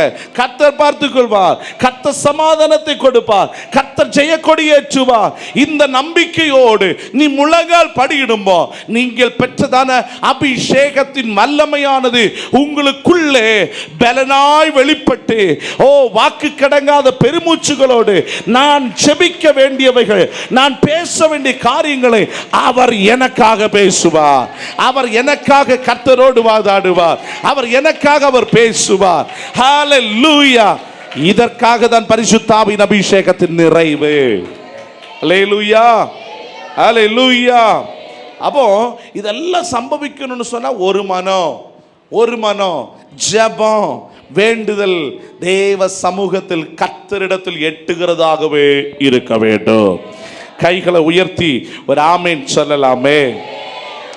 இந்த அனுபவத்தில் வந்த பிறகு அடுத்த கட்டத்தில் நம்ம போகிறது தான் பரிசுத்த ஆவிக்காய் காத்திருக்கிற இடம். நான் சொன்னது எத்தனை பேருக்கு புரிஞ்சுது? முதல்ல என்ன சொன்னேன்? என் வாழ்க்கையில் இருக்கிற ரட்சிக்கப்பட்ட நபருக்குள் இருக்க வேண்டிய நற்பண்புகள் சொன்னேன். சரியா? ரட்சிக்கப்பட்ட மனுஷனுக்குள்ள இருக்க வேண்டிய நற்பண்புகள் சொன்னேன். ஆமென், சோத்திரம். நம்பர் 2, ரட்சிக்கப்பட்டவனுக்குள்ளே இருக்கிற நற்பண்புகள் சபையோடு ஐக்கியத்தில் இருக்க வேண்டிய வழிகளை சொன்னேன். இது 2வது கட்டம். 3வது கட்டம் என்ன சொன்னேன்? ஆமென், சோத்திரம். வாக்குத்தத்தம் பண்ணப்பட்ட பரிசுத்த ஆவிக்கென்று ஆயத்தமாக்கப்படுது. அதுதான் ஒரு மனம், ஜெபம், வேண்டுதல், தெய்வ சமூகத்தில் நம்மை ஆயத்தப்படுத்துவது. இது 3வது கட்டம். 4வது கட்டத்தில் தான் பரிசுத்த ஆவியின் நிறைவிற்காக, அனாயிண்டிங்காக, அபிஷேகத்திற்கான அந்த ஆழத்திற்குள்ளே கடைசி படிக்குள்ளே போகிறதான பருவம் இந்த 4வது பகுதி. ஆமென். அதுதான் அப்போஸ்தலர் நடவடிக்கைகள் 2ஆம் அதிகாரம் 1ஆம் வசனத்திலிருந்து நாம் வாசித்ததான வேத பகுதி. Price the Lord.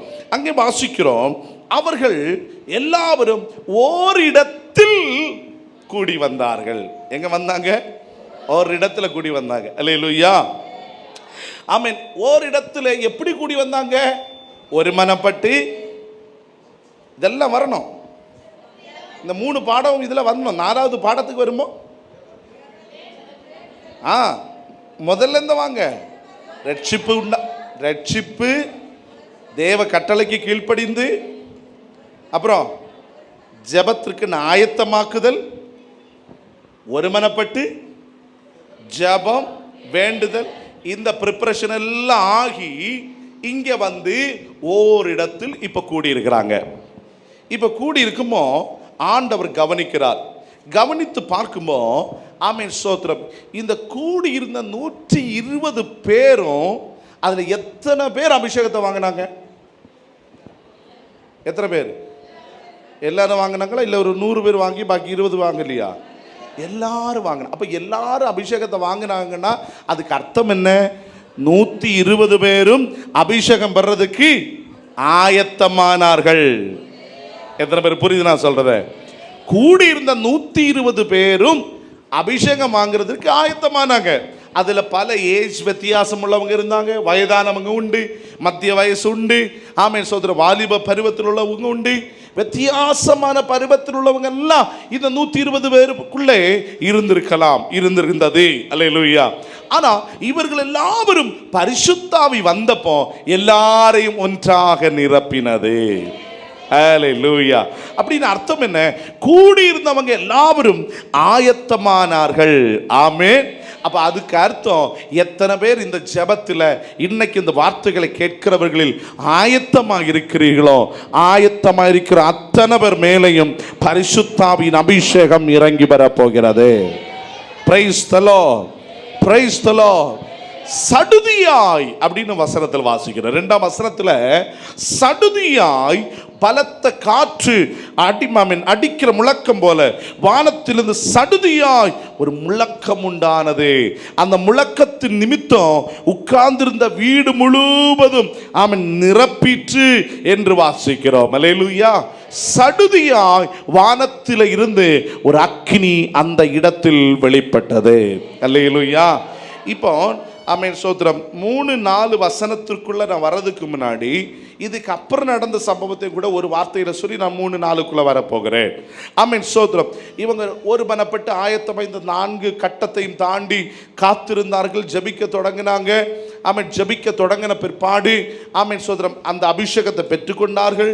அந்த அபிஷேகத்தை பெற்றுக்கொண்ட பிறகு அவர்கள் செய்த முதற் காரியம் என்ன தெரியுமா? முதற் காரியம் 8ஆம் வசனத்தினுடைய ஆமென் காரியத்தை பூரணப்படுத்தும்படியாய் ஆயத்தமானார்கள். 8ஆம் வசனத்தில் என்ன சொல்லியிருக்கு? பரிசுத்தாவி என்கிற அபிஷேகம் உண்மையில் வரும்பொழுது நீங்கள் பலனடைந்து எருசலேமிலும் யூதியாவிலும் சமரியாவிலும் பூமியின் கடைசி பரியந்தம் எனக்கு ஆண்டவர் இந்த 120 பேரை நிரப்பினதனுடைய ஒரே நோக்கம் இயேசு கிறிஸ்துவுக்கு சாட்சியாகணும். அல்லேலூயா. அப்போ பரிசுத்தாவின் அபிஷேகம் நம்மளை நிரப்பப்படுவது எதற்குன்னு சொன்னா, சில தவறான சிந்தனைகள் எல்லாம் மாத்திரணும். பரிசுத்தாவின் நம்மளை நிரப்பப்படுகிறதுடைய ஒரே நோக்கம் கர்த்தருக்கு சாட்சியா இருக்கணும். அப்படின்னா சாட்சி உள்ள வாழ்க்கை வாழ்கிறவனுக்குள்ளதான் பரிசுத்தாவினுடைய கிரியை இருக்கும். கிறிஸ்தவனாய் இருந்தாலும் கிறிஸ்தவனாய் இருக்கிறதுனால பரிசுத்தாவியினவரால் நிரப்பப்பட மாட்டாது. நீ சாட்சி உள்ள வாழ்க்கை வாழ்ந்தால் கர்த்தர் உன்னை பரிசுத்தாவியினால் நிரப்புவார். அந்த பரிசுத்தாவினுடைய கிரியை இருக்கும். ஆமென். ஆதி திருச்சபையை பாருங்க. ஆதி திருச்சபையில் வராத பிரச்சனைகள் இல்லை. ஆனால் பிரச்சனைகள் எவ்வளவாய் வந்தாலும் ஒரு ஜெபம்னு வந்துருச்சுன்னா சகல விசுவாசிகளும் முழங்கால் படியிட்டு தெய்வ சமூகத்தில் தங்களை அர்ப்பணிப்பார்கள். தங்களுடைய குறைகளை கூறுவார்கள். தேவ சமூகத்தில் அறிக்கை பண்ணுவார்கள். விட்டு விட வேண்டியவைகளை விட்டு விடுவார்கள். ஒருமனப்பட வேண்டிய இடத்துல ஒருமனப்படுவார்கள். ஆமென். என்னுடைய சிறு வயதிலெல்லாம் அப்பா காலத்திலெல்லாம் காத்திருப்பு கூட்டம்னு ஒரு கூட்டம் உண்டு. சோதரம் உங்களுக்கு எத்தனை பேருக்கு தெரியும்னு எனக்கு தெரியல. காத்திருப்பு கூட்டம். அந்த காத்திருப்பு கூட்டம்னா வேற ஒன்றும் கிடையாது. ஒரு 3 நாள் 4 நாள் ஆமென் ஒரு விசேஷ காத்திருப்பு கூட்டம்னு வைப்பாங்க. இப்போ அந்த வார்த்தை யூஸ் பண்ணுறதில்ல. காத்திருப்புன்னா காத்து உட்கார்ந்துருக்கிறது, அவ்வளோதான். ஆமென் சோதரம். அப்படியே உட்கார்ந்துருப்பாங்க. 3 நாள் உட்காந்துருவாங்க, 4 நாள் உட்காந்துருவாங்க, சர்ச்சில் உட்காந்துருவாங்க, ராத்திரியும் பகலும் உட்காந்துருவாங்க. எதுக்கு? ஆமென் சில கிரியைகள் ஆண்டவர் செயல்படுத்தணும். கர்த்தருடைய கிரியை வெளிப்படணும். அவர்கள் சபையாய் ஒருமனப்பட்டு காத்திருப்பார்கள். பரிசுத்தாவின் அபிஷேகம் அக்கினியாய் வெளிப்படும். அக்கினியாக வெளிப்படும். நான் நம்புகிறேன் இந்த கூட்டத்தை குறித்து உங்களுக்கு அறிவிப்பு கொடுக்கப்பட்ட நாளில் இருந்து சிலர் காத்து கொண்டே இருக்கிறீர்கள். தாகத்தோடு காத்து கொண்டு இருக்கிறீங்க. நிச்சயமா இந்த ஜெபம் முடியும்போ பரிசுத்தாவின் அபிஷேகம் வெவ்வேறு பாஷையாய் அக்கினியாய் உங்க மேல இறங்கி அந்த அக்கினிமயமான வல்லமையோடு தான் நீங்கள் போக போகிறீர்கள். எவர்கள் காத்திருக்கிறீர்களோ, எவர்கள் தெய்வ சமூகத்தில் எதிர்பார்ப்போடு அமர்ந்திருக்கிறீர்களோ, பரிசுத்தாவின் அபிஷேகத்தின் வல்லமை இந்த பகல் வேளையில காத்திருக்கிற தம்முடைய ஜனத்திற்குள்ளாக அவர் வல்லமையாய் அனுப்ப போகிறார். ஆமென். அல்லேலூயா. அந்த சமயத்தில் பரிசுத்தாவியர் இறங்கினார் என்பதற்கு ஒரு அடையாளமாகத்தான் 4ஆம் வசனத்தில் வாசிக்கிறோம். வெவ்வேறு பாஷைகளை பேசத் தொடங்கினார்கள். அல்லேலூயா. பாருங்க, ஆமென் சுத்திரம். கூடியிருந்த 120 பேரும் வெவ்வேறு பாஷைகளை பேச தொடங்கினாங்க. பேசிக்கிட்டே அவங்க அங்க உட்காரல. Price the Lord. பலருக்கும் ஆச்சரியப்படத்தக்க நிலைமையில் அங்கே கூடி வந்த பல வியாபாரிகள் இருந்தாங்க. அது ஒரு பிரதான இடம். அந்த கூடி வந்த வியாபாரிகள் ஆமென் பிஸ்னஸ்காரங்க எல்லாம் சொல்கிறாங்க, என்னடா இது, இவங்க எல்லாரும் நம்முடைய ஜென்ம பாஷையை பேசுகிறாங்களே. அப்போ இவங்க யாரும் அந்த பாஷையை படித்தவர்கள் அல்ல, மொழி படித்தவர்கள் அல்ல. ஆனால் பரிசுத்தாவி இறங்கி வந்தப்போ இவர்களுக்கு செய்யக்கூடாத ஆமென் சாத்தியமற்ற காரியங்களை இவர்கள் புதிதாக செய்கிறார்கள். அல்லேலூயா. பேதுரு எல்லாம் படித்ததே கிடையாது. ஆமென். ஸ்கூல் பக்கம் எட்டி பார்த்ததே கிடையாது. Price the Lord. நிறைய பேருக்கெல்லாம் கல்வியே கிடையாது. ஆனால் ஆமென் அவர்களுடைய ஜென்ம பாஷைகளை பேச துவங்குறாங்க. அப்படின்னா ஆண்டவர் ஆமென் சாத்தியமற்றவைகளை சாத்தியமாக்குகிற இடம்தான் பரிசுத்தாவின் அபிஷேகத்தின் வல்லமை இறங்குகிற சமயம். அல்லேலூயா. அவர்கள் எல்லாரும் 12ஆம் வசனத்தில் வாசிக்கிறோம். பிரமித்து சந்தேகப்பட்டு இது என்னவாய் முடிய போகுதோ. இன்னைக்கு இந்த ஊர்ல உள்ளவங்க சொல்ல போறாங்க, இது என்னவாய் முடிய போகுதோ தெரியல. சோபிதா சிஸ்டர் இங்கே என்ன செய்ய போறாங்களோ, நான் ஒன்னே ஒன்று சொல்றேன், இது என்னவாய் முடியும் தெரியுமா? இந்த தேசம் கலக்கப்படும். ஆமென். ஹல்லேலூயா. பாருங்க, நான் உங்களை அதிகமாக உற்சாகப்படுத்துவேன். சோதரம், நான் அதிகமாக உற்சாகப்படுத்துவேன். என்ன காரணம்? ஊழியம் செய்கிறதுக்கு யார் யார் வாஞ்சியாக இருக்காங்க அவங்கள எல்லாம் நல்லா உற்சாகப்படுத்துவேன். ரைஸோ அன்பு சகோதரி சந்தோஷமாக நான் முதல்ல ஒரு குடும்பத்தை பற்றி அவங்களுக்கு அறிமுகப்படுத்தினேன். அந்த குடும்பத்திற்காக இரவு பகல் ஓடின ஓட்டம் சின்ன ஓட்டம் அல்ல. ஆமென். அது என் வாழ்க்கையில் மறக்க முடியாது. ஒரு குடும்பம் தான் அவங்க கையில் கொடுத்தேன். ஆமென் சோதரன். அந்த குடும்பத்திற்காக பாஸ்டர் ஒரு குடும்பம் தான் கொடுத்தேன். நான் வாரந்தோறும் கேட்கறது இல்லை, அது போனீங்களா கிடையாது. கேட்டேனோ இல்லையோ, ஆண்டவர் கொடுத்த அந்த ஒரு குடும்பத்தில் அவர் உண்மை உத்தமமாக ஓடினார்கள். இன்னைக்கு ஒரு தேசத்தையே சுதந்திரிப்பதற்கு கர்த்தர் அதிகாரம் கொடுத்தார். ஆமென். சொல்லுங்க அல்லேலூயா, அல்லேலூயா. ஊழியம் செய்கிறவங்க எல்லாம் ஆண் பெண் வித்தியாசம் இல்லாமல் ஊழிஞ்சேன் இந்த கடைசி காலத்தில். ஹலோ, உங்களை நினச்சி நான் சந்தோஷப்படுறேன். இங்கே இருக்கிற ஆண்களை நினச்சி நான் இன்னும் சந்தோஷப்படுறேன். ஏன் தெரியுமா? ஒரு சகோதரிங்க நடத்தும்போது நீங்கள் சந்தோஷமாக அதில் கலந்துக்கிறீங்களே, அதில் நான் ரொம்ப சந்தோஷப்படுறேன். ஏன்னா இந்த மாவட்டத்தினுடைய ஒரு துரு சுபாவம் எனக்கு நல்லா தெரியும். ஒரு முறை ஆமேன் சோத்திரம் நம்முடைய ஒரு சில ஆண்டுகளுக்கு முன்னமே ஆமேன் சோத்திரம் பெண்கள் தினம் விமன் டே அப்படின்னு ஒரு நாள் வந்து அது கரெக்டாக சண்டே வந்துச்சு, ஞாயிற்றுக்கிழமை. அப்போது ஒரு நாள் நான் என்ன யோசித்தேன்னா, இன்றைக்கி சண்டே பெண்கள் தினமாச்சு, நான் இன்றைக்கி பிரசங்கம் பண்ண போகிறதில்ல, ஸ்டேஜில் ஏற போகிறதில்ல, எல்லாமே பெண்கள். ஒர்ஷிப் பெண்ணு தான் நடத்தணும், பிரசங்கம் லேடி தான், காணிக்கைப்பாட்டு லேடி தான், எல்லாமே லேடி தான் சோதரம் அப்படின்னு அப்படின்னு ஒரு முயற்சி எடுத்து அன்னைக்கு நம்ம சர்ச்சிலேயே நிறைய, அன்னைக்கு நீங்கள் உண்டுல, ஆமாம் சோதரம் அவங்களும் உண்டு. ஆமாம், அன்னைக்கு எல்லாமே பெண்கள் தான் நடத்துனாங்க பாருங்கள். பெண்கள் நடத்தி அடுத்து அப்படியே நிறைய ஆண்கள் நிறைய பேர் சர்ச்சுக்கு வருவாங்க. அதில் ஒரு நபர் பிரசங்க நேரம் பார்க்கும்போது முதல்ல ஜப நேரத்துலேயும் பெண் தான் நடத்துகிறாங்க. ஆமேன் சோதரம். காணிக்கை பாட்டும் பெண்ணு தான், விளம்பரப்படுத்துறதும் விளம்பரங்கள் சொல்கிறது பெண் தான், எல்லாமே பெண் தான். இப்போ பிரசங்கத்திற்கு ஒரு லேடி தான் எழுப்பி நிற்கிறாங்க. அவர் கோந்து எழுப்பி போயிட்டார் சோதரம், எழுப்பி போயிட்டார். அப்பவுமே எழுப்பி போயிட்டார். நான் அப்புறம் மீட்டிங் எல்லாம் முடித்த பிறகு அன்னைக்கு சாயங்காலம் அவருக்கு வீட்டுக்கு போனேன். சார், நல்ல ஒரு நபர், நம்ம சர்ச்சுக்கு ரொம்ப உதவியாக இருந்த ஒரு மனுஷன். என்ன சார் ஆச்சு? நீங்கள் எழுப்பி வெளியே போகிறது பார்த்தேன். என்ன சார்? பிறகு நீங்கள் புல்பிட்டு அசுத்தமாக்கி விட்டீர்கள். எப்படி அசுத்தமாக்குனேன்? பெண்களை கொண்டு புல்பிட்டில் ஏற்றி அசுத்தமாக்கிட்டீங்க. ஏன் சார்? பெண்களெல்லாம் புல்பிட்டில் வரவே விடாது சோதரம். அப்போ நான் சொன்ன ஒரு காரியம், இதுதான் பிரச்சனையா? அடுத்த வாரத்துலேயும் பெண்கள் தான் பண்ண போகிறாங்க சார். எனக்கு இது ஒத்துக்கிடாது. அப்போ உங்களுக்கு எந்த இடம் ஒத்துக்குமோ அந்த சர்ச்சுக்கு போயிருங்க. சந்தோஷமாக வழி அனுப்பி வச்சேன். இப்போ அவர் வேறு சபைக்கு போகிறாரு. ஆமே. எங்கள் கடைசி நாட்களில் ஆமேன் ஆண்கள் அனைவர் மேலேயும் நான் ஆவி ஊற்றுவேன்னு சொன்னாரா? மாம்சமான யாவர் மேலே ஊற்றுவேன்னு சொன்னாரா? அப்போ பெண்கள் என்ன இரும்பா? ஆமே.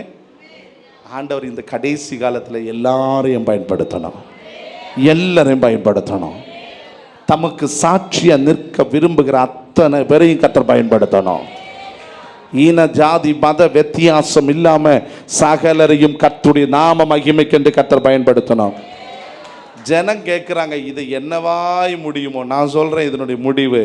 ஆமேன். இன்னும் கொஞ்ச காலத்துக்குள்ள இந்த இடத்திலிருந்து புறப்பட்டு போகிற ஒரு அபிஷேகத்தின் நதி இந்த தேசத்தை பிடிக்க போகிறது, இந்த தேசத்தை பட்சிக்க போகிறது, இந்த தேசத்துக்குள்ள பற்றி எரிய போகிறது.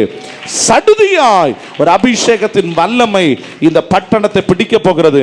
படுத்த படுக்கையாய் இருக்கிற அநேக வியாதியஸ்தர்களை கர்த்தர் கொண்டு வந்து ஆண்டவர் ஆமென் ஸ்தோத்திர தன்னுடைய அற்புதங்களையும் அடையாளங்களையும் நிரூபித்து ஆண்டவர் தம்முடைய அபிஷேகத்தின் மேன்மையை அவர் வெளிப்படுத்த போகிறார். Thank you Jesus. Hallelujah. Hallelujah. எத்தனை பேர் ஆயத்தமாகறீங்க? இப்போ எத்தனை பேர் ஆயத்தமாகறீங்க? ஆண்டவர் உங்களை நிரப்ப போகிறார், பரிசுத்த ஆவியால் நிரப்ப போகிறார். ஆண்டவர் சொன்னார், தாகமுள்ளவர் மேல் தண்ணீரை ஊற்றுவேன். யாரெல்லாம் வறண்ட நிலைமை வந்திருக்கிறீர்களோ உங்க மேல என்னுடைய அபிஷேகத்தை ஊற்றுவேன் என்று கர்த்தர் சொன்னார். ஒரு அபிஷேகம் என்பது ஒரு நதி போலங்க. வனாந்திரத்தில் நதி ஓடுனா எப்படி இருக்கும்? எவ்வளவு பிரம்மாண்டமா இருக்கும். நம்ம ஊர்ல நதி ஓடுனா அதனுடைய மேன்மை தெரியாது. ஆனா வறட்சியான இடத்துல ஒரு நதி ஓடுதுன்னு சொன்னா அந்த தேசத்தில் உள்ள ஜனங்கள் எல்லாம் ஜீவனை பெற்றுக் கொள்வார்கள். சகல உயிரும் உயிர் பெற்றுக் கொள்ளும். ஆமென். ஹல்லேலூயா.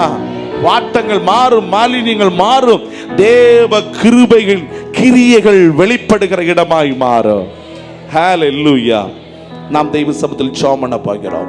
அன்னைக்கு பெந்தேகோஸ்து நாளில் அவர்கள் கூடி உட்கார்ந்து தெய்வ சமூகத்தில் ஒருமனப்பட்டு ஜெபிக்க உட்கார்ந்தது போல இன்னைக்கு நாம் ஆயத்தமாவோம். ஆண்டவர் அபிஷேகத்தால் நிரப்ப போகிறார். அபிஷேகத்தால் நிரப்ப போகிறார். நிச்சயமாய் கர்த்தர் நிரப்புவார். நிச்சயமாய் மேன்மை அடைய செய்வார். நிச்சயமாய் அதிசயங்களை காணச் செய்வார். நிச்சயமாய் அற்புதங்களை காணச் செய்வார். இந்த அபிஷேகம் உங்களுக்குள்ள வந்துச்சுன்னா ஒரே வார்த்தையில் ஆரம்பத்தில் சொன்னேன், அநேக நன்மைகள் உண்டு. எப்பக்கத்தில் நெருக்கப்பட்டாலும் ஒடுங்கி போக இந்த அபிஷேகம் உன்னை அனுமதிக்காது. அல்லேலூயா. யார் உனக்கு விரோதமாய் ஒரு வழியாய் வருவார்கள், உனக்குள் இருக்கிற அபிஷேகம் 7 வழியாய் ஓடி போகும்படி செய்யும். ஆமென். ஹல்லேலூயா. இந்த அபிஷேகத்தின் வல்லமை பாருங்க, தீர்க்கதரிசிக்குள்ள இந்த அபிஷேகத்தின் வல்லமை இருந்துச்சு. அவனை தூக்கி ஆமென் சோதர ஒரு தீவுக்குள்ள தனியாய் நாடு கடத்தப்பட்டது. அவன் அந்த தீவுல போகிறதே மரணத்திற்காகத்தான். அங்க மனுஷங்க இல்ல. இந்த அவன் தீர்க்கதரிசி அந்த தீவுக்குள்ள போகுமோ எலும்பு கூட்டமாகத்தான் கிடந்துச்சு. எலும்பு கூட்டம். அவனோடு உட்கார்ந்து பேசுறதுக்கு யாருமே இல்லை. இன்னும் கொஞ்ச நாளுக்குள்ளாக ஆகாரம் இல்லாமல் இவனும் ஆண்டு போக போகிறான். ஒரு மனுஷன் இல்லை, ஒரு தகவல் கொடுக்க வேண்டிய இடம் இல்லை, கூட இருக்கிறதுக்கு யாரும் இல்லை. ஆனா அவனுக்குள்ள ஒரு அபிஷேகம் இருந்தது, ஒரு வல்லமை இருந்தது. நடந்தது என்ன? இந்த எலும்புகள் எல்லாம் சேனைகளாக மாற செய்தது. ஒருவனுக்குள் இருந்த அபிஷேகம், ஒருவருக்குள் இருந்த அபிஷேகம். செத்து போன ஆமென் ஆமென் ஸ்தோத்திரம் எலும்புகள் எல்லாம் மாம்சம் உண்டாகி, சதை உண்டாகி, ஜீவன் உண்டாகி ஒரு சேனையாய் தெய்வம் எழும்ப செய்தார். ஒரு சேனையாய் தெய்வம் எழும்ப செய்தார். ஹல்லேலூயா. நாம் ஜெபம் பண்ண போகிறோம். Price the Lord. தெய்வ சமூகத்தில் ஆமென். முதலாவது முழங்கால் படியிட முடிந்தவர்கள் தெய்வ சமூகத்தில் முழங்கால் படியிட்டு ஆண்டவருடைய பாதத்தில் கேட்போமாக. ஆண்டவரே, அன்று பெந்தேகோஸ்து நாளில் இறங்கி வந்ததை போல ஒரு அபிஷேகத்தின் நதி என் மேல் இறங்கி வர வேண்டும். என் மேல் இறங்கி வர வேண்டும். என் மேல் இறங்கி வர வேண்டும் ஆண்டவரே. ஓ, நான் அடிப்படையான ரட்சிப்பை பெற்றிருக்கிறேன். ஆமென். ஞானஸ்நானம் பெற்றிருக்கிறேன். பரிசுத்த ஆவியின் நிறைவுக்காய் காத்திருக்கிறேன். ஆண்டவர் நிரப்புவேன் என்றீரே, நிரப்புவேன் என்றீரே. இந்த பகல் வேளையில, இந்த மத்தியான வேளையில இதோ தாகத்தோடு உம்முடைய சன்னிதானத்தில் வருகிறேன். எல்லா தேவ பிள்ளைகள் கண்களை மூடும். இனி யாரும் வேடிக்கை பார்க்க கூடாது, அசதியா இருக்க கூடாது. ஜாக்கிரதையா தெய்வ சமூகத்தில் உடமன கத்துனா ரகதக தீப சம்துனா. ஹல்லேலூயா. ஹல்லேலூயா. ஹல்லேலூயா. ஆமென். ஒரு வார்த்தையில சுத்திகரிக்கப்பட வேண்டிய சுத்திகரிக்கப்படட்டும். மாற்றப்பட வேண்டிய இடங்கள் மாற்றப்பட உண்டாகட்டும்.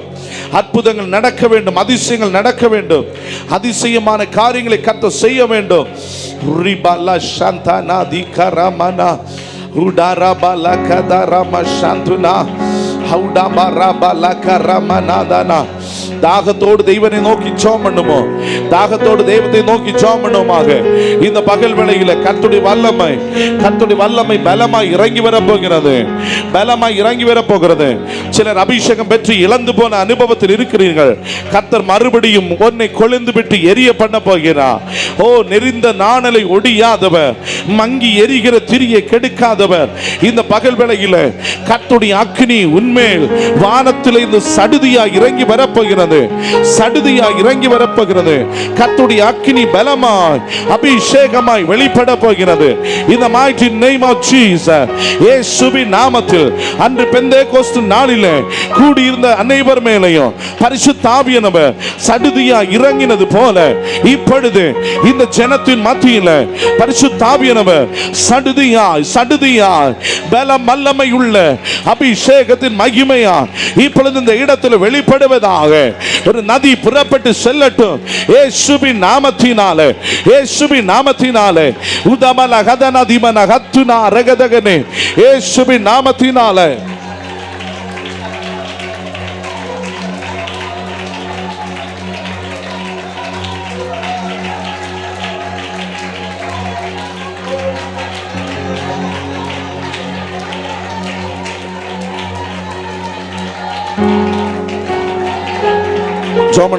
ஜோமனுங்க. ஒரு முழ காற்று வீசுவதை போல, அக்கினி வீற்றப்படுகிறது போல இயேசுவின் நாமத்தில், இயேசுவின் நாமத்தில். ஆமென், ஆமென், ஆமென். ஹுடா ராமா மாமா ராகானா சிதரகலதுனா ஹுடா ராகமனதானா.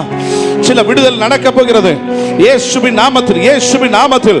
இப்பொழுது இப்பொழுது தேவாக்கினி, தேவாக்கினி ஒவ்வொருவர் மேலையும், ஒவ்வொருவர் மேலையும், ஒவ்வொருவர் மேலையும், ஒவ்வொருவர் மேலையும் நல்ல பலமா கைகளை தட்டி இயேசு அக்கினியின் அபிஷேகம் வெளிப்படும் பொழுது